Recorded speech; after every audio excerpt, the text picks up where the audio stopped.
નમસ્તે મિત્રો, આપ સૌ સાહિત્ય પ્રેમી વાચન પ્રેમી મિત્રોનું ઓડિયો ગુજબુક્સમાં સ્વાગત છે. અત્યારે આપણે વાંચી રહ્યા છીએ વર્ષના પ્રત્યેક દિવસ માટે એક એમ 365 સુંદર સંદેશાઓ સાથેનું આ અદ્ભુત પુસ્તક ઉઘડતા દ્વાર અંતરના. નવેમ્બર 13. જીવનમાં તમે સર્વશ્રેષ્ઠની અપેક્ષા રાખો છો ત્યારે એને તમારા ભણી આકર્ષી લાવો છો. એટલે અત્યારથી જ પ્રત્યેક વસ્તુ અને પ્રત્યેક વ્યક્તિમાં ઉત્તમોત્તમની અપેક્ષા રાખવાનું શરૂ કરી દો અને પછી ઉત્તમોત્તમ બની આવતું નિહાળો. તમારી દરેક જરૂરત પૂરી થવાની અપેક્ષા રાખો.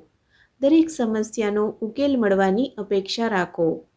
આધ્યાત્મિક ભૂમિકામાં વિકસવાની અપેક્ષા રાખો. જીવનમાં કોઈ બાંધી રાખતી સીમાઓ ન સ્વીકારો. માત્ર એટલું જાણી લો અને સ્વીકારી લો કે તમે તમારા સાચા મૂલ્યો પામતા શીખશો, તમારા જીવનમાં પ્રથમ બાબતને પ્રાથમિકતા આપતા શીખશો ત્યારે મારી સઘળી શુભ અને ક્ષતિરહિત ભેટો તમારી જ હશે. સૌંદર્યમાં અને મહત્તામાં, સમજમાં અને શાણપણમાં વિકાસ કરવાની અપેક્ષા રાખો. મારા દિવ્ય પ્રેમ અને પ્રકાશ તમારામાં અને તમારી દ્વારા વહી શકે એ માટે માધ્યમ તરીકે તમારો ઉપયોગ થાય એવી અપેક્ષા રાખો. મારા કામ માટે હું તમારો ઉપયોગ કરી શકું છું એ બાબતનો સ્વીકાર કરો. આ બધું પૂર્ણ વિશ્વાસ અને શ્રદ્ધાથી કરો અને મારો મહિમા અને અદ્ભુતતાઓ પ્રગટ થતાં નિહાળો.